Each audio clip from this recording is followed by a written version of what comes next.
This video explores how you can create synchronous web conferencing sessions in the Canvas LMS. First thing, click on your course. From the navigation pane, click on the conferences link. From here, you will click on the plus conference button. We want to go ahead and name our conference, so we will call it Week 1 Conference. The type for this, it's going to use Big Blue Button, which is a free source web conferencing tool.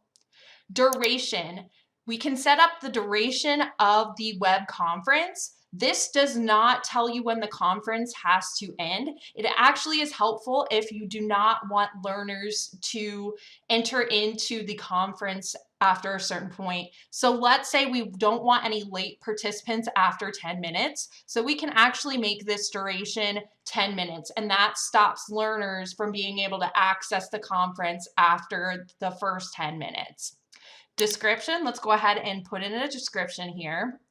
And we are going to select invite all course members. So let's go ahead and update our web conference. So here you can see our week 1 web conference has been created.